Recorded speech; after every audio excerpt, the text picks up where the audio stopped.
Selamat datang di channel kami, jangan lupa like dan subscribe channel di bawah ini.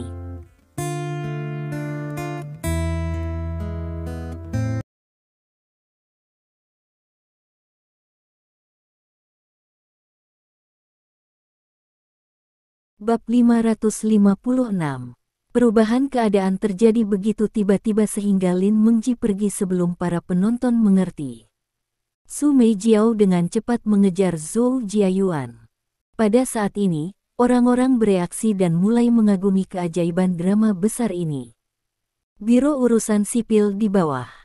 Lin Mengji masuk ke mobil yang sudah menunggu di bawah dan pergi dengan cepat, meninggalkan keluarga Su Meijiao. Su Meijiao melompat kegirangan, sementara Zhou Jiayuan terus mengirim pesan ke Lin Mengji, mencoba membujuk Lin Mengji untuk menghentikan gagasan melakukan aborsi. Namun, sudah terlambat. Lin Mengji langsung pergi ke rumah sakit, dan kemudian melakukan aborsi. Ketika Zhou Jiayuan dan yang lainnya menemukan Lin Mengji, mereka disambut dengan daftar operasi yang dingin. Lin Mengji tidak mengucapkan selamat tinggal kepada mereka, dan naik pesawat ke kota Selat. Dia sangat lelah dan lemah, dan hanya kota Selat yang menjadi pelabuhan yang bisa dia andalkan. Su Meijiao dikirim ke rumah sakit hari itu karena masalah jantung, dan Zhou Jiayuan jatuh ke dalam penyesalan dan menyalahkan diri sendiri yang tak ada habisnya. Dia adalah pasien oligospermia, dan kemungkinan dia hamil hampir nol.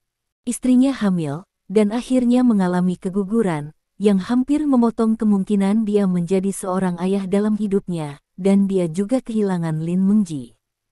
Pukulan ganda ini membuatnya tidak dapat pulih. Malam tiba. Begitu Stephen Lin keluar dari perusahaan, dia menerima telepon dari Lin Mengji. "Ada yang bagus?" Stephen Lin bertanya sambil tersenyum.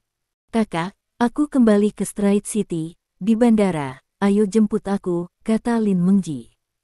"Ada apa?" Stephen Lin dengan cepat bertanya setelah mendengar bahwa suara Lin Mengji salah. "Tidak ada, datang dan jemput aku," kata Lin Mengji. Stephen Lin segera masuk ke mobil dan menuju bandara. 10 menit kemudian, Stephen Lin tiba di bandara. Di pintu keluar, dia melihat Lin Mengji pucat. Lin Mengji hanya berdiri di sana, bahkan tanpa mengambil kopernya, dia merasa seperti akan jatuh ketika angin bertiup. Stephen Lin memarkir mobil di samping Lin Mengji, dan kemudian dengan cepat keluar dari mobil dan datang di depan Lin Mengji. "Ada apa?" Stephen Lin bertanya. "Saudaraku." Lin Mengji memanggil dan memeluk Stephen Lin. "Apakah anak itu Zhou Jiayuan menggertakmu?" Stephen Lin bertanya. "Aku menceraikan Jiayuan," kata Lin Mengji. "Apa?" Stephen Lin memandang Lin Mengji dengan heran dan bertanya, "Bukankah kamu baru saja mengandung anaknya?" "Aku juga menggugurkan anak itu," kata Lin Mengji. "Kamu?" Stephen Lin memandang Lin Mengji dengan tak percaya. Wajah Lin Mengji tidak berdarah, dan matanya penuh air mata. Melihat adegan ini, semua kata-kata Stephen Lin tiba-tiba tersangkut di tenggorokannya. "Pulanglah dulu," kata Stephen Lin. Lin Mengji mengangguk dan masuk ke mobil. Stephen Lin menyalakan mobil dan melaju ke arah rumah. Ketika dia sampai di rumah, Lin Mengji sudah tertidur di barisan belakang. Stephen Lin dengan hati-hati membawa Lin Mengji keluar dari mobil. Gadis berusia 20-an itu tampaknya tidak memiliki berat badan saat ini, dan dia tidur sangat nyenyak, jadi orang bisa membayangkan betapa lelahnya dia. Stephen Lin membawa Lin Mengji ke atas dan meletakkannya di tempat tidur. Melihat Lin Mengji di tempat tidur, Stephen Lin merasa sangat tertekan. Dia berjalan keluar dari ruangan dan memanggil Zhou Jiayuan untuk bertanya tentang situasi spesifiknya. Namun, Zhou Jiayuan di ujung telepon tersendat dan tidak bisa mengatakan apa-apa. Stephen Lin terlalu malas untuk bertanya lagi, jadi dia hanya menutup telepon. Keesokan harinya, Stephen Lin pergi ke kamar Lin Mengji segera setelah bangun, hanya untuk menemukan bahwa Lin Mengji sudah bangun. Dia mengenakan piyama, duduk di balkon dan melihat keluar, seolah-olah linglung. Stephen Lin berjalan ke Lin Mengji, duduk, dan bertanya, apakah kamu merasa lebih baik? Ya. Lin Mengji sedikit bersandar dan bersandar di bahu Stephen Lin. Saudaraku, kamu harus mendukungku seumur hidup, kata Lin Mengji. Mendengar ini, hati Stephen Lin sedikit bergetar. Kamu bisa dibesarkan untuk beberapa kehidupan, tetapi kamu harus memberitahu saudaraku, apa yang terjadi padamu. Stephen Lin bertanya. Beberapa hal kecil. Lin Mengji menggelengkan kepalanya, seolah dia tidak ingin mengatakan lebih banyak. Apakah anak itu Zhou Jiayuan curang? Stephen Lin bertanya. Tidak. Lin Mengji berkata dengan ringan, saya sedang mengandung anaknya, dan dia curiga bahwa itu adalah anak orang lain, jadi saya menceraikan dan kemudian menggugurkan anak itu. Petik 2. Ini, Stephen Lin benar-benar tidak mengharapkan itu terjadi. Tidak peduli apa, anak itu tidak bersalah. Stephen Lin berkata dengan menyesal, bagaimanapun juga, anak dalam rahim Lin Mengji adalah keponakannya. Karena tidak ada cara untuk memiliki rumah yang lengkap, maka jangan datang ke dunia ini, kata Lin Mengji ringan. Hei, Stephen Lin menghela nafas. Dia tidak menyangka bahwa kedua saudara lelaki dan perempuan itu akan memiliki masalah emosional satu demi satu, dan mereka berdua bercerai dan kehilangan anak-anak mereka. Ini membuat Stephen Lin, yang tidak pernah percaya tahayul, bertanya-tanya apakah ada yang salah dengan Feng Shui keluarga Lin, yang menyebabkan dia dan saudara perempuannya mengalami kecelakaan satu demi satu. Saya tidak berharap untuk kembali ke kota Selat pada akhirnya, kata Lin Mengji dengan emosi. Saya tidak menyangka bahwa saudara laki-laki dan perempuan kita sama-sama lajang, kata Stephen Lin sambil tersenyum masam. Saudaraku, Jia Yuan dan aku sudah berpisah. Aku tidak ingin ada hubungannya dengan dia lagi, jadi jangan ganggu mereka, kata Lin Mengji. Murid Stephen Lin sedikit menyusut, dan dia menyeringai dan berkata, apa yang kamu pikirkan, bagaimana aku bisa membuat masalah dengan keluarga mereka? Berpikir, jangan lupa, saya ini psikologi, kata Lin Mengji. Stephen Lin menggaruk kepalanya karena malu dan berkata, aku tidak bisa membiarkan orang yang menindas saudara perempuanku tidak dihukum seperti ini, kan? Keluarga mereka telah menerima pembalasan yang pantas mereka terima, itu sudah cukup, kata Lin Mengji. Oke. Stephen Lin mengangguk, dia sebenarnya benar-benar berencana untuk memberi pelajaran kepada keluarga Zhou Jiayuan, tetapi sekarang setelah Lin Mengji berkata begitu, dia hanya bisa melepaskan pikirannya sendiri. Saudaraku, saya berencana untuk beristirahat sebentar, dan kemudian membuka toko yang saya impikan, kata Lin Mengji. Oke, aku akan mendukungmu dalam apapun yang kamu lakukan, kata Stephen Lin. Terima kasih. Saudaraku, senang memilikimu di sini, hanya kamu yang bisa mempercayaiku tanpa syarat, kata Lin Mengji tergerak. Kamu adalah kerabat terdekatku di dunia ini, bahkan jika seluruh dunia tidak percaya padamu, aku masih percaya padamu. Stephen Lin berkata dengan serius. Lin Mengji tidak berbicara, hanya bersandar di bahu Stephen Lin, dan kemudian perlahan tertidur. Setelah Lin Mengji tertidur, Stephen Lin membawa Lin Mengji ke tempat tidur dan pergi ke perusahaan. Dalam perjalanan, Stephen Lin terus memikirkan semua yang terjadi selama ini. Sejak dia memenangkan gelar Raja Bela Diri peringkat 9, hidupnya telah mengalami perubahan luar biasa, pernikahannya hancur, pernikahan saudara perempuannya juga hancur, dan dia bahkan mengalami keguguran, ada perasaan tidak enak saat mengetahui nasib. Di tengah jalan mobil, Stephen Lin tiba-tiba berbalik dan melaju ke arah selatan kota. Ada sebuah kuil di selatan kota yang disebut Kuil Xingyuan. Kuil ini dibangun lebih dari 1000 tahun yang lalu dan merupakan kuil berusia 1000 tahun. Dupa candi berusia 1000 tahun ini sangat kuat, dan sering ramai pada hari libur. Untungnya, hari ini hari Rabu, bukan hari libur, jadi tidak banyak orang di kuil. Stephen Lin memarkir mobil, lalu mengenakan kacamata hitam dan berjalan menuju kuil Xingyuan. Ketika dia datang ke kuil, Stephen Lin membeli beberapa lilin dupa dan kertas emas, lalu berjalan ke aula utama kuil, berlutut di depan Bodhisattva, dan bersujud beberapa kali dengan tulus. Setelah itu, Stephen Lin menyalakan lilin dupa dan memasukkannya ke dalam buluh dupa. Setelah melakukan ini, Stephen Lin mengambil lotere di atas meja dan perlahan mengocoknya. Setelah gemetar untuk waktu yang lama, sebatang bambu melompat keluar dari tabung lotere. Stephen Lin mengambil tongkat bambu dan meliriknya. Angka 44 tertulis di tongkat bambu. Stephen Lin sedikit mengernyit, mengambil tongkat bambu dan berjalan ke samping, mencari seseorang untuk mengurai tanda itu. Namun, tidak ada seorang pun dalam posisi untuk bersantai. Stephen Lin menunggu sebentar, dan seorang biarawan berjalan perlahan dari samping. "Siapa donaturnya? Apakah Anda ingin berhenti berlangganan?"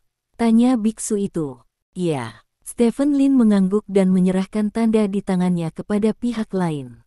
Biksu itu mengambil tanda itu, melihatnya beberapa kali dan berkata, "Donor, ini adalah tanda." Petik 2. Oh. Stephen Lin mengangkat alisnya dan bertanya, "Mengapa? Tidak ada solusi?" Biksu itu gemetar, dia berguncang kepalanya dan berkata, "Apakah ada yang salah dengan donor baru-baru ini?" "Ya." Stephen Lin mengangguk.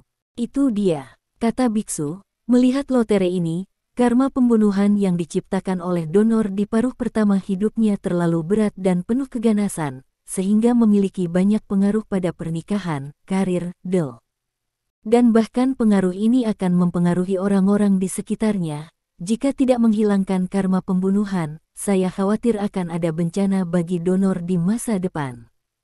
Petik 2. Apakah ada cara untuk menghindarinya? Stephen Lin bertanya.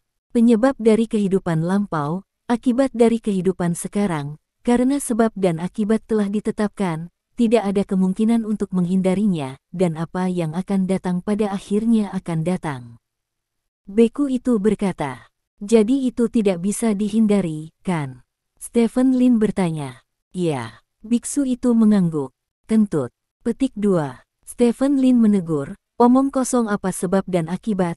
Jika memang ada sebab dan akibat di dunia ini, maka tidak akan ada begitu banyak jiwa yang dirugikan."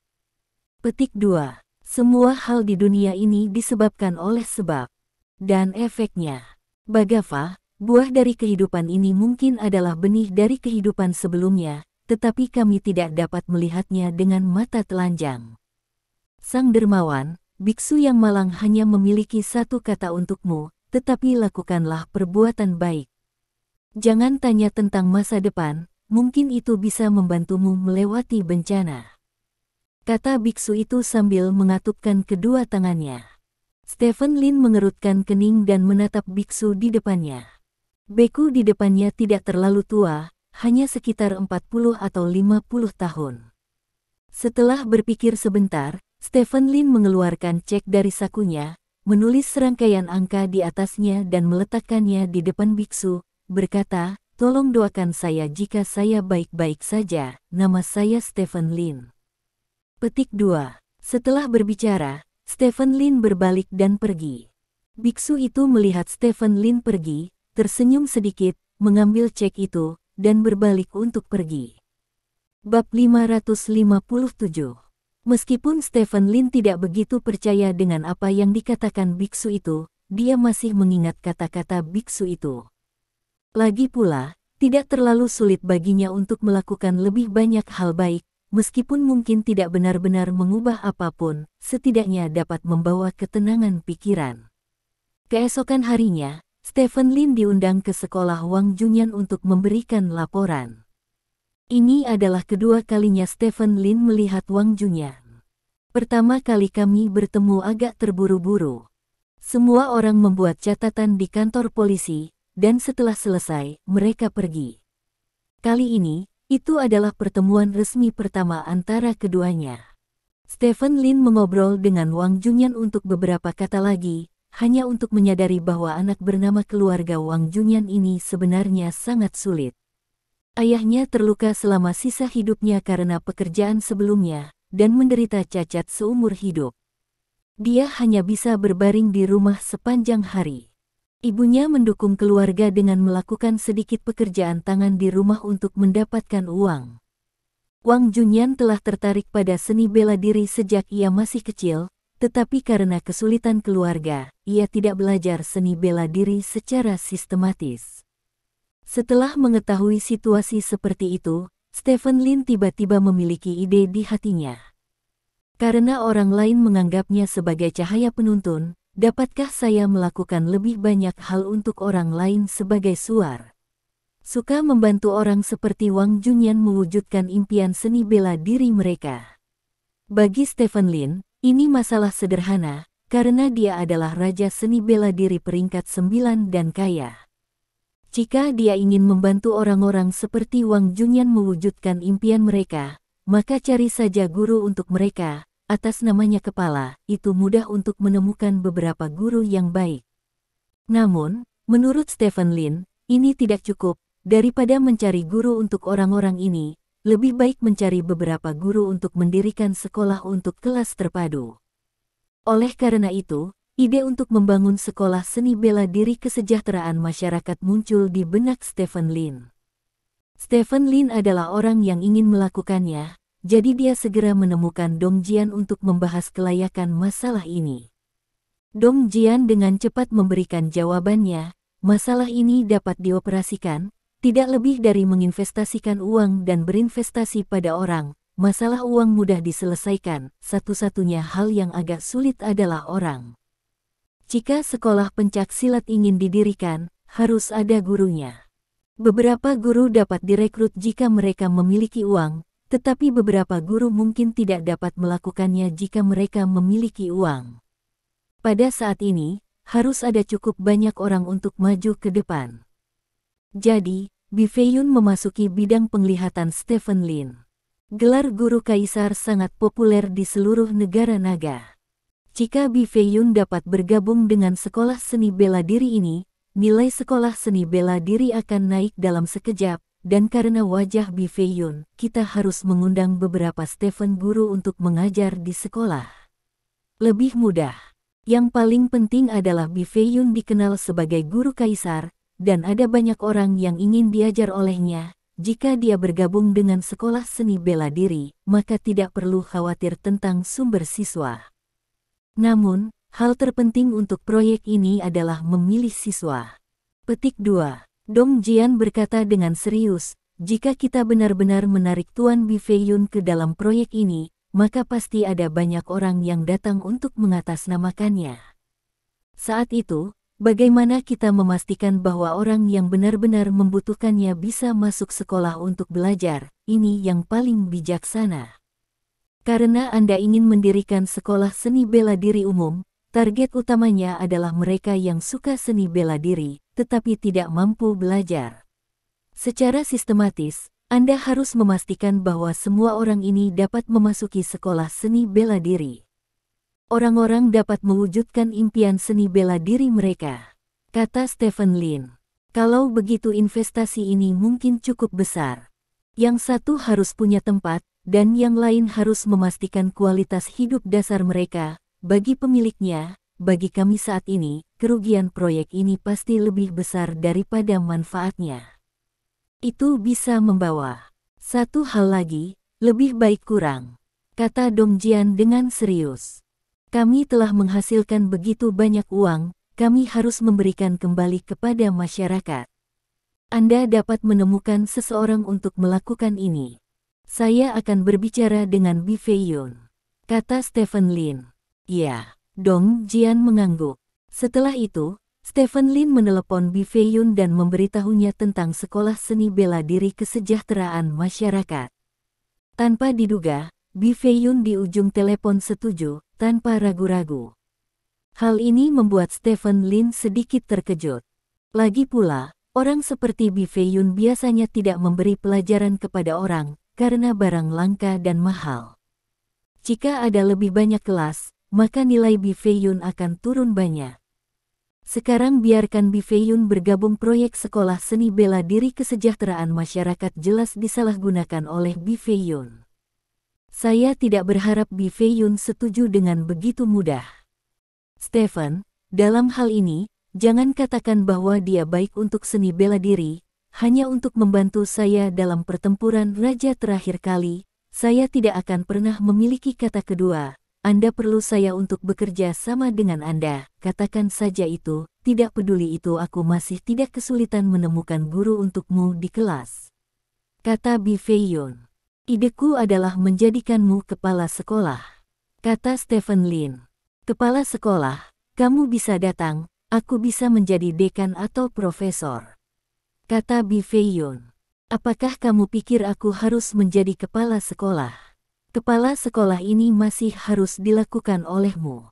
Kamu dapat menggunakan namamu untuk menarik guru. Aku sudah menyerahkan masalah ini kepada bawahanku untuk bersiap. Ketika waktunya hampir tiba. Naik, aku akan menemukan orang tuamu lagi. Kata Stephen Lin.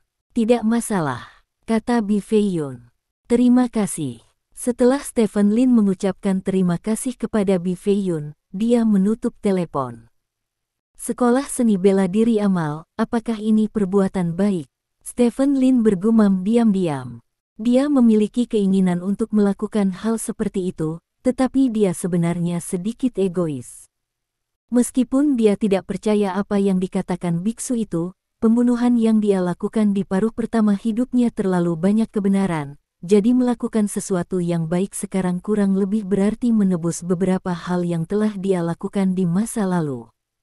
Namun, saat ini, tidak ada yang menyangka bahwa sekolah seni bela diri kesejahteraan masyarakat yang tiba-tiba ingin didirikan Stephen Lin akan menjadi sekolah seni bela diri tertinggi setelah bertahun-tahun. Sekolah seni bela diri ini juga yang mengubah sistem sektarian seni bela diri yang telah berlangsung selama ribuan tahun, menjadikan seni bela diri lebih terstandarisasi dan lebih makmur. Pada malam hari, beberapa pemberitahuan orang hilang dikeluarkan dari dalam klan naga dan dengan cepat menyebar ke seluruh kerajaan naga. Protagonis dari pemberitahuan orang hilang adalah kenalan lama Stephen Lin, Mu Tianqi. Pemberitahuan orang hilang mengatakan bahwa Mu Tianqi menghilang setelah berpartisipasi dalam pertempuran raja beberapa hari yang lalu. Pada saat itu, semua orang berpikir bahwa Mu Tianqi harus bersembunyi dan pulih dari luka-lukanya. Bagaimanapun, dia telah menyinggung banyak orang selama bertahun-tahun, dan kali ini dia terluka dalam pertempuran untuk menyegel raja. Apakah ada kemungkinan seseorang akan membalas dendam padanya? Namun, setelah beberapa hari, keluarga Mu Tianqi masih tidak dapat menghubungi Mu Tianqi, putranya, dan beberapa murid yang dia ambil untuk berpartisipasi dalam pertempuran raja. Kali ini, keluarga Mu Tianqi panik, cepat lapor ke klan naga. Itu sebabnya ada begitu banyak pemberitahuan yang hilang. Karena Mu Tianqi terkait dengan Wu Qing kelas 10, beberapa pemberitahuan penelusuran segera menimbulkan sensasi besar. Banyak orang mulai berorganisasi secara spontan untuk bergabung dalam pencarian Mu Tianqi. Pada saat yang sama, beberapa orang mulai menyelidiki beberapa peristiwa sebelum Mu Tianqi menghilang. Pada saat ini, konflik Mu Tianqi dengan Stephen Lin sehari sebelum pertempuran raja digali. Ditemukan bahwa Mu Tianqi memiliki konflik dengan Stephen Lin di Bar King di kaki Gunung Longshu sehari sebelum pertempuran untuk menyegel raja. Sampai sekarang, pedang Mu Tianqi masih dimasukkan di Bar King di dinding. Kali ini, Stephen Lin langsung menjadi tersangka terbesar. Mempertimbangkan gaya kerja Stephen Lin sebelumnya, banyak orang percaya bahwa hilangnya Mu Tianqi memiliki hubungan yang baik dengan Stephen Lin. Keesokan harinya, Yan Su dan beberapa orang naga menemukan Stephen Lin. Tingkat atas klan naga sangat prihatin dengan masalah ini. Di atas berarti saya harap Anda bisa pergi ke markas klan naga ibu kota kekaisaran untuk menerima penyelidikan.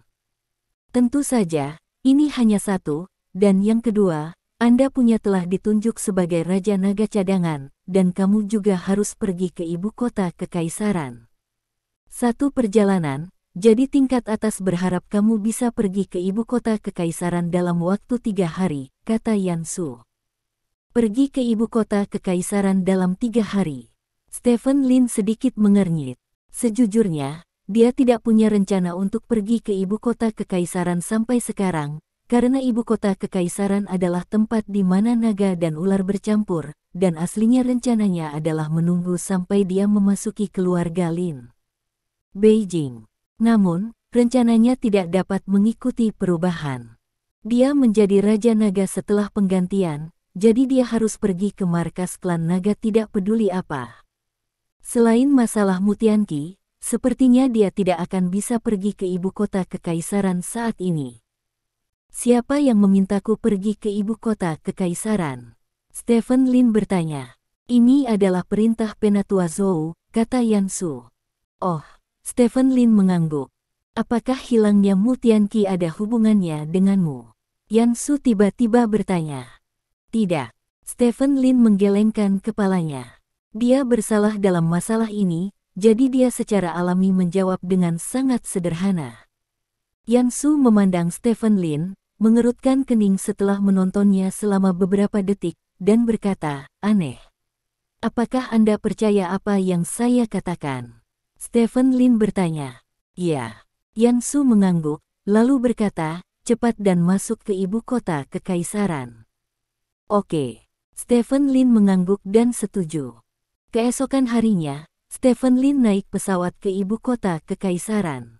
Pada saat yang sama, pendirian sekolah seni bela diri kesejahteraan masyarakat juga berkembang pesat di bawah naungan Dongjian. Ketika pesawat Stephen Lin mendarat di Bandara Imperial Capital, sebuah mobil dengan plat nomor khusus sudah menunggu di samping pesawat. Stephen Lin turun dari pesawat dan berjalan ke mobil. Halo, Tuan Lin, saya yang bertugas menerima Anda dari klan naga kami. Nama saya Lin Hu. Seorang pemuda di samping mobil berkata kepada Stephen Lin sambil tersenyum. Kami masih keluarga kami sendiri, kata Stephen Lin. Ya. Lin Hu mengangguk dan berkata, silakan masuk ke mobil, Tuan Lin. Petik 2. Ya. Duduk di sebelah Stephen Lin. Mobil mulai dan meninggalkan bandara. Dalam perjalanan, Lin Hu secara singkat memberitahu Stephen Lin sesuatu tentang sejarah klan naga. Stephen Lin merenungkan sesuatu sambil mendengarkan. Setelah sekitar setengah jam, mobil berhenti. Stephen Lin keluar dari mobil dan melihat ke depan. Di depannya ada gedung yang menjulang tinggi dan sederhana, dan di depan gedung itu ada plakat yang bertuliskan dua karakter agung, Dragon Rache. Di sini, adalah perintah tertinggi dari klan naga.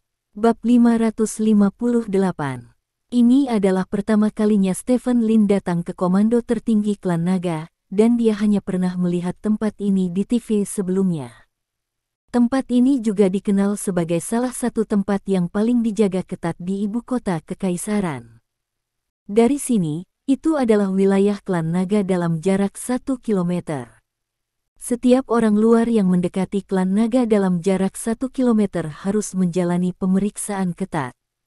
Banyak orang yang mengenakan seragam naga datang dan pergi di depan Stephen Lin.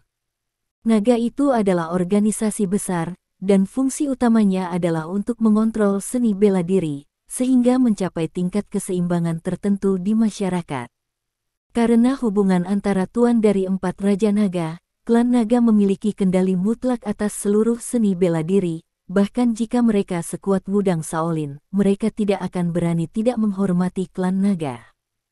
Tepat ketika Stephen Lin hendak pergi ke kantor komandan tertinggi, dia tiba-tiba dihentikan oleh Lin Hu.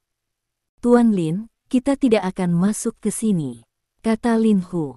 Kemana harus pergi? Stephen Lin bertanya dengan curiga.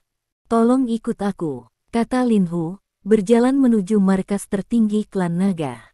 Stephen Lin sedikit terkejut, tapi dia masih mengikuti di belakang. Setelah keduanya berjalan beberapa ratus meter, sebuah bangunan hitam muncul di depan mereka. Bangunannya modern dan seluruh dindingnya dicat hitam, yang terlihat sangat menyedihkan. Tidak ada bangunan lain di sekitar bangunan ini, hanya dibangun di sini saja. Di gerbang di lantai pertama, Stephen Lin melihat 3 kata.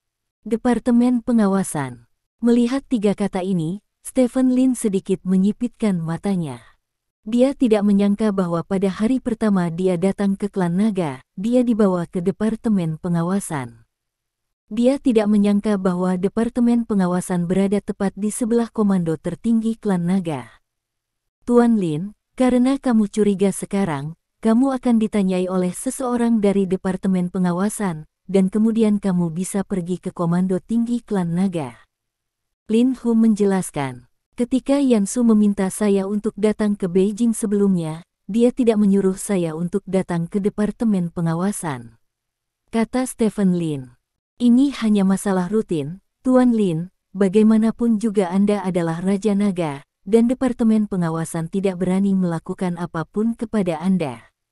Kata Lin Hu. Stephen Lin tersenyum main-main, dan kemudian berjalan lurus ke depan.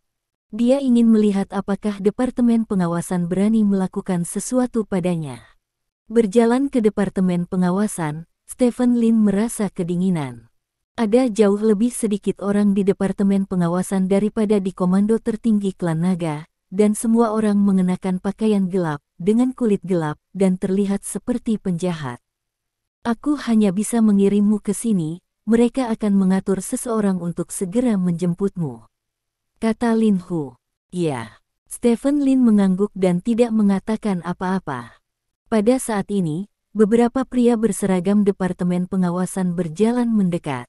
Orang-orang ini mungkin berusia 30-an atau 40-an, dan wajah mereka sangat serius. Di punggung mereka, mereka membawa banyak senapan laser. Ini bukan senapan laser sederhana. Hanya dari kalibernya, Stephen Lin jelas tahu model senapan laser ini. Mereka adalah versi perbaikan dari senapan laser, juga disebut senapan badai laser. Kekuatannya beberapa kali lipat dari senapan laser, dan ada perangkat penginderaan neuron pada benda ini, yang dapat meningkatkan kecepatan reaksi menembak pengguna beberapa kali. Di hadapan senjata semacam ini, hanya Raja Bela Diri yang bisa bertahan. Ini adalah pembunuh besar bagi para pejuang, dan ini adalah senjata kendali mutlak. Stephen Lin, kan? Pria paruh baya pertama bertanya pada Stephen Lin dengan ekspresi kosong. Ini aku. Stephen Lin mengangguk. Saya Chen Kai, Kapten Tim Pengawasan Kedua Kementerian Pengawasan. Kami menduga Anda terkait dengan kasus penghilangan. Kami memanggil Anda untuk diinterogasi. Mengingat kekuatan Anda telah mencapai hubungan ke-9 pangkat Raja Bela Diri, kami akan memberlakukan batasan yang relevan pada Anda.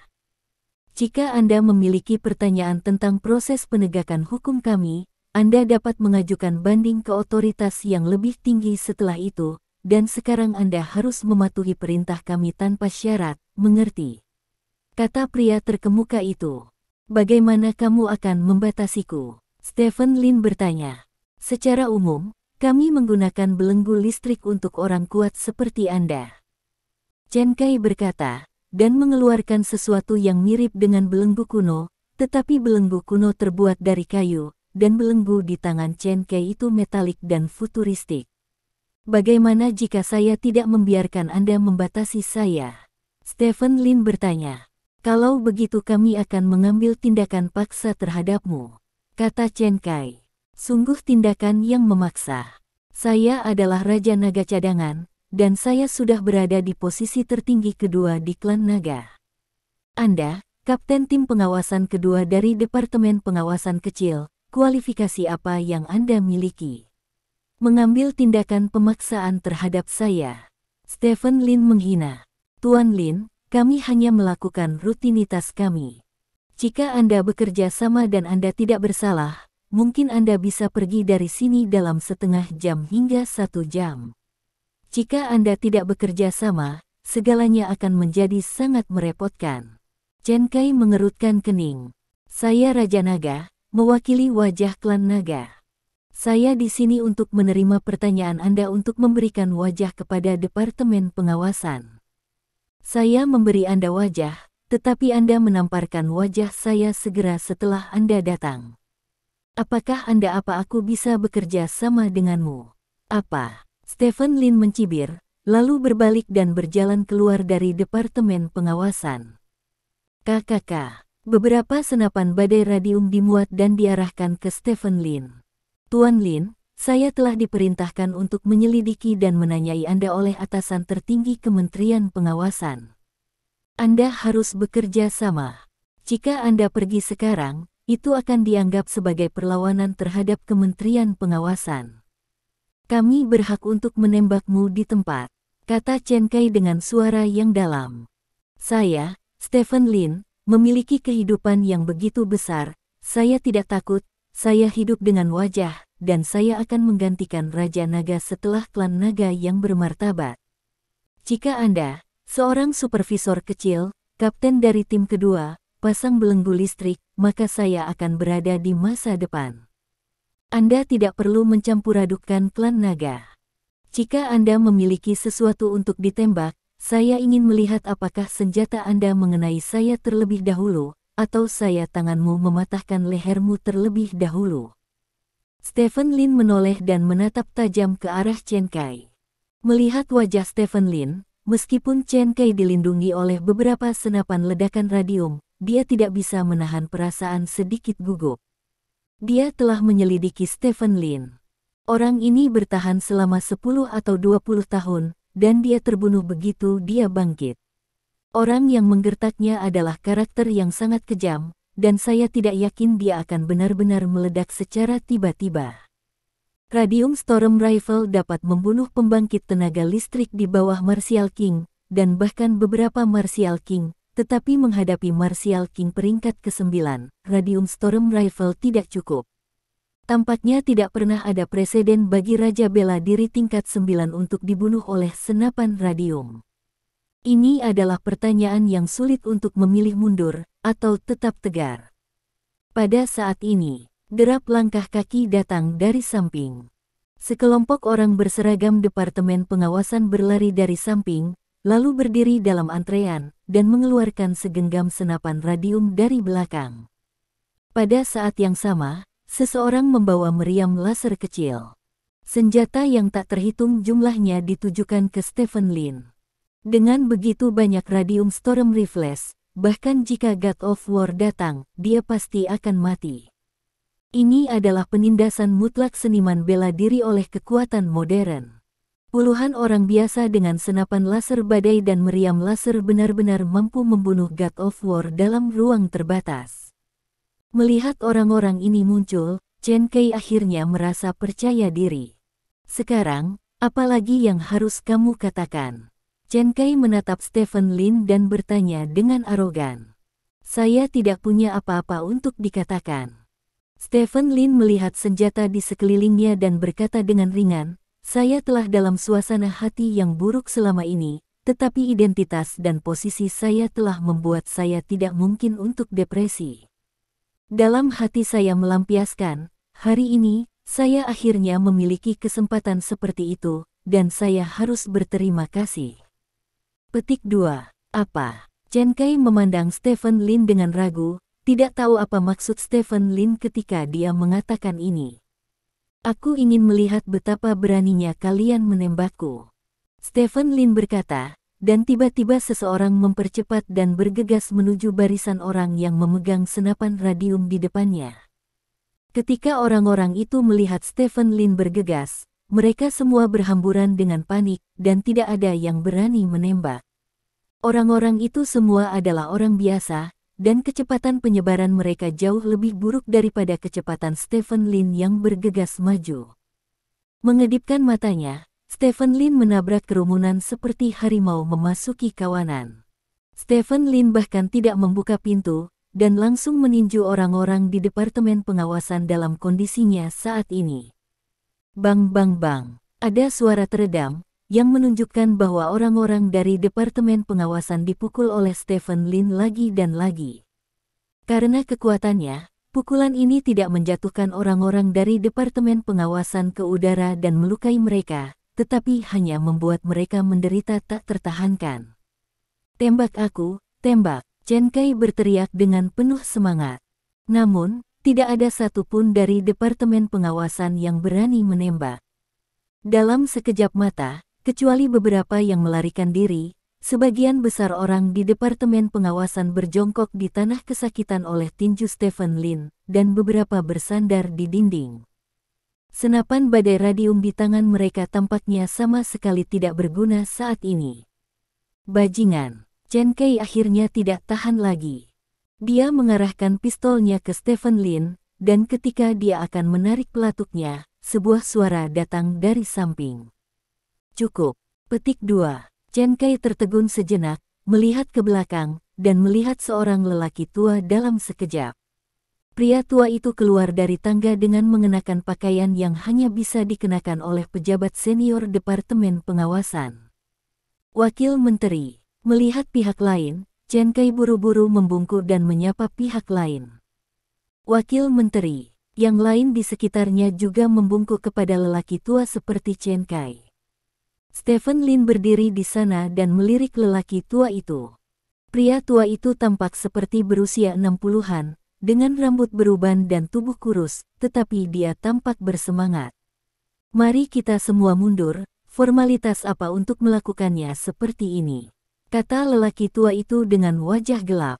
Wakil Menteri, orang ini secara terang-terangan melakukan pembunuhan di Departemen Pengawasan kita, dan dia tidak boleh dibiarkan begitu saja. Chen Kai berkata dengan penuh semangat. Aku bilang aku akan mundur. Apakah kamu ingin aku memberitahuku apa yang harus dilakukan? Lelaki tua itu bertanya dengan dingin. Jangan berani, kita akan mundur sekarang. Chen Kai berbalik dan pergi dengan panik. Dalam sekejap mata, semua anggota Departemen Pengawasan dengan senjata tersebar, dari awal hingga akhir, mereka tidak melepaskan satu tembakan pun. Bab 559. Diganggu di markasnya sendiri, tetapi tidak ada satu tembakan pun yang dilepaskan, ini pasti menciptakan sejarah Kementerian Pengawasan. Stephen Lin berdiri di sana, tidak ada ekspresi lain di wajahnya, beberapa hanya tenang. Apakah kamu benar-benar berpikir mereka tidak bisa menembak? Tanya lelaki tua itu. Saya tidak berpikir mereka tidak akan menembak, kata Stephen Lin. Lalu kamu masih berani melakukannya? Lelaki tua itu bertanya dengan cemberut. Mengapa saya tidak berani melakukannya? Jika saya benar-benar menembak, saya akan memiliki alasan untuk membunuh beberapa orang. Kebetulan saya sedang dalam suasana hati yang buruk baru-baru ini, sayang sekali mereka terlalu terkendali. Kata Stephen Lin dengan sedikit penyesalan. Setelah mendengar kata-kata Stephen Lin, lelaki tua itu tertegun sejenak, dan kemudian tertawa terbahak-bahak. Hahaha, ide yang menarik, apakah kamu benar-benar berpikir bahwa dengan tinju dan kakimu, kamu benar-benar dapat menghindari begitu banyak senapan radium blast? Tanya lelaki tua itu. Saya berdiri di tengah-tengah dua kelompok orang, tidak peduli sisi mana yang menembak, itu ditakdirkan untuk melukai pihak lain. Selama saya memiliki keraguan seperti itu, saya dapat menggunakan posisi untuk membunuh semua orang, dan Departemen Pengawasan Anda telah melakukannya. Berurusan dengan master selama bertahun-tahun. Pengalaman, sama sekali tidak mungkin untuk membuat kesalahan tingkat rendah, jadi saya pikir Anda hanya ingin menakut-nakuti saya, yang terbaik adalah buang air kecil di tempat. Dalam hal ini, Departemen Pengawasan Anda dapat mempublikasikannya, dan pengganti Raja Naga takut buang air kecil di Departemen Pengawasan Anda, ini pasti sangat berguna untuk meningkatkan reputasi Departemen Pengawasan Anda. Kata Stephen Lin. Mendengar kata-kata Stephen Lin, lelaki tua itu sedikit terkejut, dia tidak tahu bahwa kekuatan pengamatan Stephen Lin akan sangat menakutkan. Orang-orang itu barusan dikirim olehnya, dan tujuan utamanya memang untuk menakut-nakuti Stephen Lin. Bagaimanapun, Stephen Lin sekarang adalah Raja Naga, dan dia mewakili klan Naga. Jika Raja Naga ditekan oleh Departemen Pengawasan dan dibelenggu secara paksa, itu pasti akan menjadi pukulan besar bagi prestise klan Naga. Departemen Pengawasan adalah organisasi yang bertanggung jawab untuk mengawasi klan Naga, jadi apapun yang merusak gengsi klan Naga adalah apa yang mereka sukai. Ini juga alasan mengapa dia akan memberi Chen Kai perintah bahwa Stephen Lin akan membelenggunya ketika dia datang. Jika Stephen Lin memakai belenggu, dia akan kehilangan wajah keluarga Naga. Jika Stephen Lin tidak memakai belenggu, maka dia akan ditekan secara paksa dengan paksa, Stephen Lin juga akan kehilangan wajah klan naga. Awalnya, ini adalah rencana yang sangat bijaksana, tetapi dia tidak berharap bahwa Stephen Lin akan melihat semua ini dan menggunakan kekerasan untuk menyelesaikan situasi yang sangat memalukan baginya. "Ayo pergi dan duduk di kantorku," kata lelaki tua itu. "Saya tidak minum teh hijau," kata Stephen Lin. "Saya punya teh puer terbaik di sana," kata lelaki tua itu. Stephen Lin tersenyum sedikit dan mengikuti lelaki tua itu ke atas. Adapun Lin Hu, yang sedang menonton seluruh proses, dia berdiri diam saat ini. Dia terkejut dengan penampilan Stephen Lin, dan dia tidak bereaksi saat ini. Stephen Lin mengikuti lelaki tua itu ke lantai atas, dan kemudian berjalan ke kantor. AC menyala di kantor, dan ada banyak barang di dalamnya. Salah satu lemari menarik perhatian Stephen Lin, ada banyak senjata di lemari, termasuk pisau, pedang, dan bahkan sarung tinju. Stephen Lin berdiri di depan lemari dan menemukan bahwa ada nama-nama di bawah senjata ini, beberapa nama cukup akrab dan telah terdengar beberapa kali. "Itu adalah senjata anggota klan naga yang saya jatuhkan." Pria tua itu duduk di depan meja kopi dan berkata sambil membersihkan peralatan teh. "Kamu telah menangkap banyak orang dari klan naga." Stephen Lin berkata, "Pasti ada lusinan senjata di kabinet ini saja, yang berarti lusinan orang klan naga telah ditangkap oleh lelaki tua itu." "Yah, aku telah mendedikasikan hidupku untuk menangkap bajingan yang tersembunyi di klan naga. Pernahkah kamu melihat pedang itu? Itu 30 tahun yang lalu, ketika sosok jenius muncul di klan naga, dan orang itu dibandingkan dengan Xiao Chentian. Tampaknya sama. Namun, pria itu akhirnya mengambil jalan memutar. Dia terlalu membunuh dan sering menggunakan posisinya untuk menyakiti orang yang tidak bersalah. Pada akhirnya, saya mengumpulkan cukup bukti untuk berhasil menjatuhkannya dalam satu gerakan, dan akhirnya membawanya dikirim ke guilotin," kata lelaki tua itu dengan bangga. Mendengar kata-kata lelaki tua itu, Stephen Lin mengarahkan pandangannya ke pedang. Itu adalah pedang yang sangat tajam dengan dua kata terukir di gagangnya, Wu Feng. "Nama orang itu adalah Wu Feng?" Stephen Lin bertanya. "Yah, klan naga mencoba menghentikanku saat itu, tetapi itu sia-sia. Apa yang harus dilakukan Departemen Pengawasan kami adalah memastikan bahwa tidak ada sampah di klan naga. Setelah itu muncul, kami pasti akan membawanya ke pengadilan." Tanda seru. "Oke, sini, airnya mendidih," kata lelaki tua itu. Stephen Lin berjalan ke arah lelaki tua itu dan duduk, lalu bertanya, "Siapa namamu?" "Kamu tidak tahu namaku." Lelaki tua itu tampak sedikit terkejut ketika mendengar pertanyaan Stephen Lin. "Apakah saya perlu tahu nama Anda?" Stephen Lin bertanya. "Sepertinya, aku juga tidak membutuhkannya. Namaku Su Huai." Dia adalah wakil menteri dari Departemen Pengawasan. "Dia berusia 53 tahun ini," kata lelaki tua itu. "Kamu baru berusia 53 tahun. Stephen Lin memandang pihak lain dengan heran. "Jika kamu hanya melihat penampilannya, lelaki tua bernama Su Huai ini setidaknya berusia 60 tahun. Tidak bisakah kamu melihat?" Su Huai menuangkan secangkir teh untuk Stephen Lin sambil tersenyum, dan berkata, "Di barisan kami, yang lebih tua lebih cepat. Bagaimanapun, lawan kami adalah klan naga, salah satu dari 3 organisasi besar di dunia." Petik 2. "Saya tidak tahu." Petik 2. Stephen Lin menyesap dari cangkir teh, dan kemudian berkata, "Puer Anda tidak buruk." Petik 2. "Ini jelas tidak sebanding dengan teh yang dimiliki orang kaya. Seperti Anda minum pada hari kerja, tapi ini adalah kota Poliu. Itu diberikan kepada saya oleh seorang petani teh tua, yang mengatakan bahwa itu telah disimpan selama bertahun-tahun," kata Su Huai. "Menurutku, kamu tidak terlihat seperti orang-orang dari Departemen Pengawasan," kata Stephen Lin. "Menurutmu, orang seperti apa di Departemen Pengawasan? Menyendiri dan dingin, atau licik dan licik seperti Wang Lu?" Su Huai bertanya sambil tersenyum. "Wang Lu, siapa itu?" Stephen Lin bertanya dengan curiga. Inspektur Wang yang dipukuli olehmu di kota Haixia, kata Su Huai. Stephen Lin tertegun sejenak, dan kemudian dia ingat bahwa di kota Haixia, untuk menyelamatkan Sophie, dia tampaknya memang memukuli seseorang bernama Inspektur Wang. Nama orang itu adalah Wang Lu.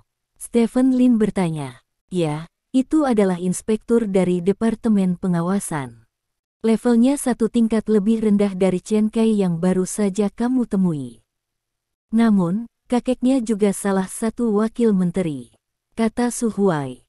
Mendengar kata-kata Su Huai, Stephen Lin menyipitkan mata dan menatap Su Huai. Apa maksudmu dengan itu? Stephen Lin bertanya. Saya tidak bermaksud apa-apa, saya hanya ingin memberitahu Anda bahwa Anda masih memiliki beberapa musuh di Departemen Pengawasan.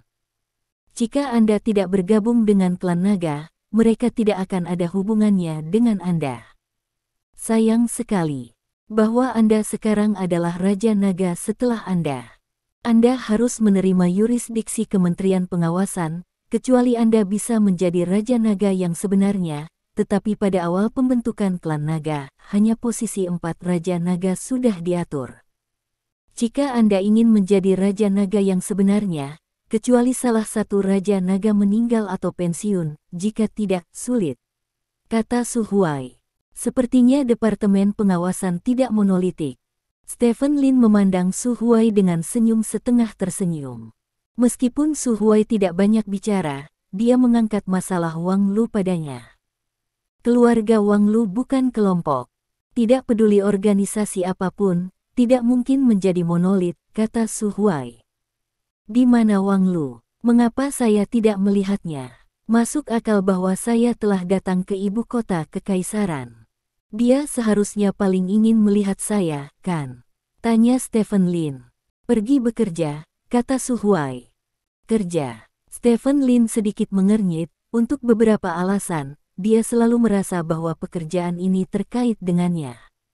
Namun, Stephen Lin tidak bertanya lagi, karena Su Huai pasti tidak akan memberitahunya, dan bahkan jika dia memberitahunya, pasti ada sesuatu sebagai gantinya. Apakah kamu tidak memiliki sesuatu untuk menanyaiku? Mengapa kamu tidak bertanya? Minum saja teh, kata Stephen Lin. Kamu tidak perlu bertanya. Su Huai menggelengkan kepalanya dan berkata, aku baru saja mendapat kabar bahwa klan naga telah menerima beberapa laporan tentang hilangnya. Semuanya adalah Woking peringkat 10 yang berpartisipasi dalam pertempuran raja, dan mereka curiga bahwa hal-hal ini harus berhubungan satu sama lain. Dalam hal ini, hilangnya Mu Tianqi mungkin tidak ada hubungannya dengan Anda. Petik 2. Berapa banyak yang hilang? Stephen Lin bertanya dengan heran. Ya, orang-orang yang hilang adalah semua yang terluka dalam pertempuran menganugerahkan raja. Kerabat dan anggota keluarga mereka sama dengan anggota keluarga Mu Tianqi pada awalnya, mengira mereka sedang mencari tempat untuk bersembunyi dan berkultivasi, tetapi ketika anggota keluarga Mu Tianqi memberitahunya laporan klan naga. Setelah Mu Tianqi menghilang, mereka juga menyadari ada sesuatu yang salah, jadi mereka melapor ke klan naga satu demi satu, kata Su Huai.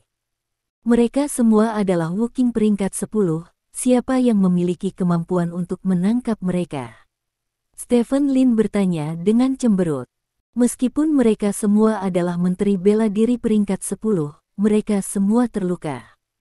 Mungkin ini adalah alasan utama mengapa mereka dibawa pergi, dan mereka yang tidak terluka dalam pertempuran menganugerahkan raja tidak memiliki masalah. Ini tentang menghilangnya orang-orang itu. Pasti ada lebih banyak informasi di dalam klan naga daripada aku, dan kamu mungkin mengetahuinya ketika kamu pergi ke markas tertinggi klan naga. Kata Su Huai, menuangkan secangkir teh penuh untuk Stephen Lin. Kalau begitu aku juga harus pergi. Stephen Lin berdiri dan berkata. Tidak. Su Huai duduk di kursi dan berkata sambil tersenyum. Stephen Lin mengangguk, berbalik dan berjalan keluar. Ngomong-ngomong, temanmu Zheng Bowen ditangkap oleh Wang Lu sendiri dan dikirim ke penjara olehnya, kata Su Huai. Stephen Lin mengangkat alisnya sedikit dan berjalan keluar dari kantor Su Huai tanpa mengatakan apapun. Melihat Stephen Lin pergi, sudut mulut Su Huai sedikit berkedut, memperlihatkan senyum aneh. Stephen Lin meninggalkan markas besar Departemen Pengawasan tanpa cedera. Ketika orang-orang di Departemen Pengawasan melihat Stephen Lin pergi, wajah mereka sedikit aneh, dan banyak orang memiliki sedikit kemarahan di wajah mereka. Orang-orang ini jelas adalah orang-orang yang baru saja dipukuli oleh Stephen Lin. Stephen Lin tidak peduli, memasukkan tangannya ke saku, berjalan keluar dari markas Departemen Pengawasan dengan senyum di wajahnya, dan berjalan menuju Komando Tertinggi Klan Naga. Bab 560. Klan Naga, Komando Tertinggi. Stephen Lin berjalan ke dalamnya sendirian. Seseorang di lantai bawah melihatnya, dan dia dibebaskan setelah pemeriksaan singkat. Bagaimanapun, Stephen Lin sekarang adalah Raja Naga, dan penampilannya telah terpatri di benak banyak orang naga. Tuan Lin. Lin Hu buru-buru berjalan di depan Stephen Lin dan bertanya dengan prihatin, mereka tidak mempermalukan Anda, kan? Saya sedang berbicara dengan manajemen puncak tentang apa yang terjadi pada Departemen Pengawasan barusan. Tidak. Stephen Lin menggelengkan kepalanya. Sambil menggelengkan kepalanya, dia berkata, bawa aku untuk bertemu orang lain. Petik 2. Oke. Lin Hu mengangguk, lalu membawa Stephen Lin ke atas. Ketika dia datang ke lantai atas, Stephen Lin dibawa ke ruang konferensi. Sebuah meja bundar ditempatkan di ruang konferensi, dan sebuah sofa diletakkan di samping meja bundar. Selain itu, tidak ada yang lain di seluruh ruang konferensi. Tuan Lin, tunggu sebentar, para pemimpin akan datang sekarang juga, kata Lin Hu. Stephen Lin mengangguk, dan kemudian berjalan di sekitar ruang konferensi. Kedap suara ruang konferensi ini sangat baik, dan tidak ada peralatan modern di ruang konferensi, setelah meja dan kursi. Setelah Stephen Lin berjalan di ruang konferensi sebentar, dia menemukan tempat duduk dan duduk.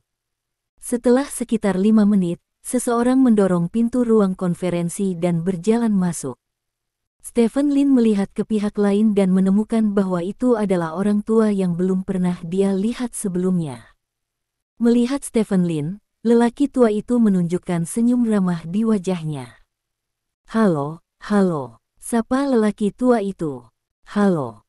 Stephen Lin bangkit dan mengangguk ke pihak lain, lalu berkata, kamu adalah matahari tua, kan? Yah, ini aku. Pria tua itu mengangguk. Aku sudah lama mengagumi namamu. Stephen Lin berjalan ke sisi lain sambil tersenyum, dan berjabat tangan dengannya. Meskipun dia belum pernah benar-benar bertemu satu sama lain, dia telah melihat foto satu sama lain di berbagai saluran. Orang ini adalah komandan tertinggi klan naga, Sun Lao, Sun Haiseng, di antara 5 lelaki tua itu.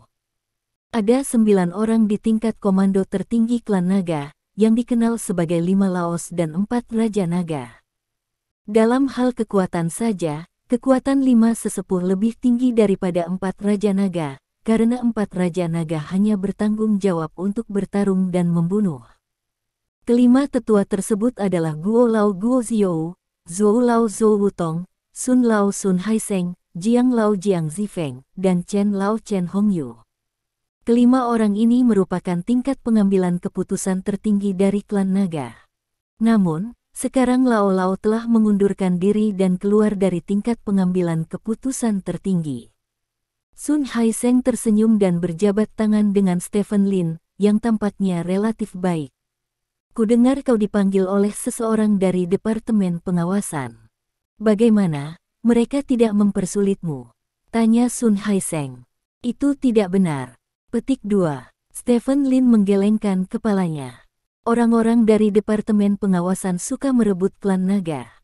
Mu Tianqi menghilang, dan ada konflik denganmu sehari sebelum dia menghilang, jadi mereka menggunakan ini sebagai alasan untuk menanyaimu, tapi kami baru saja menyampaikan berita, kecuali selain Mu Tianqi, ada Wuking kelas 10 lainnya yang juga menghilang, jadi kecurigaanmu harus dibersihkan. Petik 2. Kata Sun Haiseng. Yah, Su Huai memberitahuku tentang ini, mengatakan bahwa banyak Woking peringkat 10 juga menghilang setelah pertempuran pemberian raja. Apa yang terjadi? Stephen Lin bertanya. Kita akan membicarakan ini sebentar lagi, dan kita akan membicarakannya nanti, kata Sun Haiseng. Oke. Stephen Lin mengangguk. Tidak lama kemudian, seseorang masuk ke ruang konferensi. Kali ini, seorang lelaki tua gemuk datang. Orang ini adalah Jiang Lao Jiang Zifeng. Setelah Jiang Zifeng masuk, dia pertama-tama menyapa Sun Haiseng, dan kemudian terlihat seperti Stephen Lin, mengangguk ringan kepada Stephen Lin, dan menyapa. Stephen Lin juga mengangguk ke pihak lain. Itulah dia.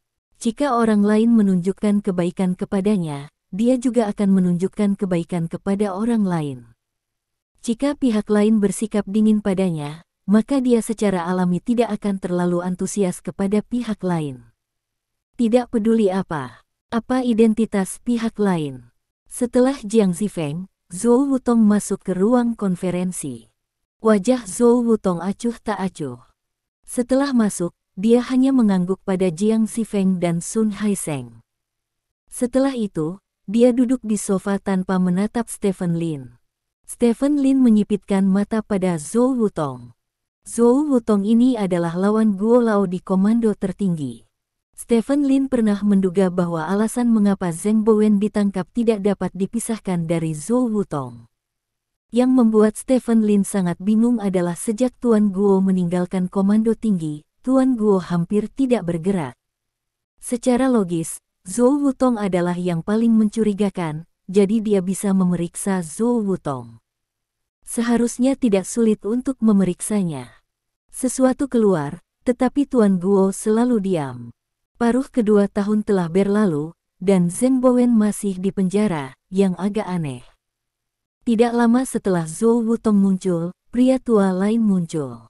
Begitu lelaki tua itu muncul, semua orang di ruang konferensi berdiri untuk menyambut lelaki tua itu, bahkan Zhou Wutong, yang juga berdiri, menunjukkan martabat identitas lelaki tua itu. Stephen Lin menatap lelaki tua itu dengan rasa ingin tahu. Pria itu sudah sangat tua, usia resminya adalah 78 tahun. Dalam keadaan normal, usia ini tidak cocok untuk terus berada di posisi kepemimpinan, tetapi dia masih berada di level pengambilan keputusan komando tinggi klan naga. Namanya Chen Hongyu, dan dia adalah yang tertua dan tertua di antara 5 tetua. Meskipun kekuatan 5 tetua adalah sama, tetapi Chen Hongyu diakui sebagai yang paling penting di antara 5 tetua. Alasannya sangat sederhana, dia bukan hanya 5 tetua saat ini, tetapi juga 5 tetua sebelumnya. 5 penatua diganti setiap beberapa dekade. 5 penatua tahun ini diganti 10 tahun yang lalu, dan Chen Hongyu sudah menjadi anggota 5 penatua 20 atau 30 tahun yang lalu. Karena kemampuannya yang luar biasa, dia seharusnya pensiun 10 tahun yang lalu, tetapi dia diminta untuk dipilih kembali untuk masa jabatan lain, jadi dia hanya bekerja selama 10 tahun lagi, sampai dia berusia 78 tahun. Ini sama dengan mengatakan bahwa ketika orang-orang seperti Guo Lao, Zhou Lao, Jiang Lao, dan Sun Lao hanyalah Xiao Guo, Xiao Zhou, Xiao Jiang dan Xiao Sun, Chen Hongyu sudah menjadi Chen Lao. 5 tetua yang sama sekarang, 4 tetua lainnya masih sangat menghormati Chen Hongyu. Karena usianya yang sudah lanjut, Chen Hongyu masih memiliki tongkat di tangannya, dia berjalan sangat lambat dan ada seseorang di sampingnya untuk mendukungnya. Awalnya, Stephen Lin tidak memperhatikan orang yang mendukungnya di sampingnya, tetapi ketika matanya menyapu secara kebetulan, Stephen Lin benar-benar terkejut. Berdiri di samping Chen Hongyu dan mendukungnya, ternyata adalah Sophie. Sophie yang menyelinap ke rumah Stephen Lin. Wajah Stephen Lin sedikit aneh, bagaimana mungkin Sophie ini muncul di sisi Chen Hongyu. Sophie rupanya juga melihat Stephen Lin, dia diam-diam tersenyum pada Stephen Lin, dan Stephen Lin juga tersenyum padanya sebagai tanggapan. Duduk, jangan berdiri. Seperti yang dikatakan Chen Hongyu, dia berjalan ke sofa dan duduk. Yang lain mengambil tempat duduk mereka lagi. Stephen Lin. Chen Hongyu memandang Stephen Lin. Aku di sini, kata Stephen Lin. Selamat, Anda telah menjadi Raja Naga kami, kata Chen Hongyu. Terima kasih. Stephen Lin tersenyum dan berkata, ini semua kultivasi kepemimpinan. Petik 2. Zhou Wutong mencibir, tampaknya meremehkan Stephen Lin menjadi Raja Naga. Stephen Lin melirik ke pihak lain dan berkata, apakah Penatua Zhou memiliki pendapat yang berbeda? Zhou Wutong tertegun sejenak, dia tidak menyangka Stephen Lin berani memprovokasi dia. Klan Naga selalu berkomitmen untuk membina junior muda dengan karakter mulia dan potensi yang kaya. Potensi Anda sangat bagus, tetapi moralitas Anda sedikit lebih buruk, kata Zhou Wutong. Jadi, apakah menurut Anda pemimpin itu melakukan kesalahan ketika saya diangkat sebagai Raja Naga? Stephen Lin bertanya. Mendengar kata-kata Stephen Lin, wajah Zhou Wutong sedikit membeku. Mengetahui nasibmu, bagaimanapun juga, kamu menjadi Raja Naga. Ini adalah hasil dari negosiasi kita semua, kata Chen Hongyu. Oh. Stephen Lin mengangguk dan berkata, kalau begitu tidak salah bagiku untuk berterima kasih kepada para pemimpin atas kultivasi mereka.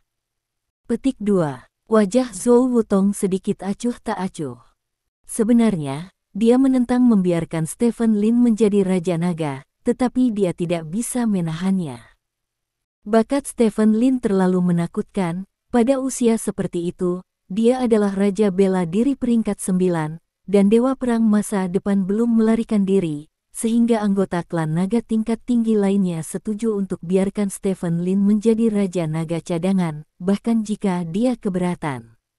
Karena semua orang telah tiba, pertemuan hari ini dapat dimulai.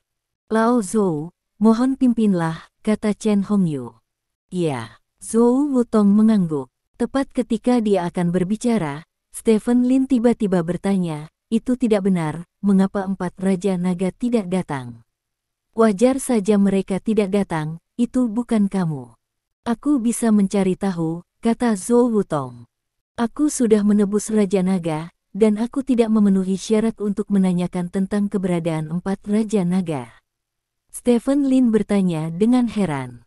Kalau tidak, Zhou Wutong bertanya dengan main-main.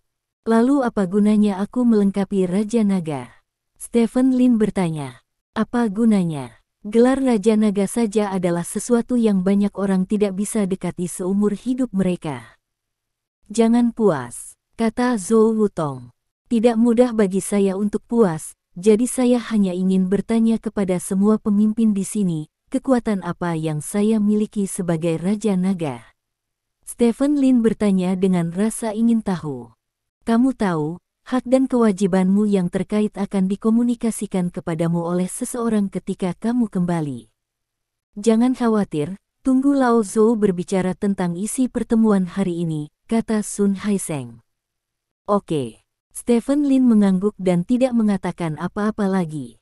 Zhou Wutong melirik Stephen Lin, lalu berkata, isi utama pertemuan hari ini adalah tentang hilangnya Wu Qing peringkat 10 setelah pertempuran raja.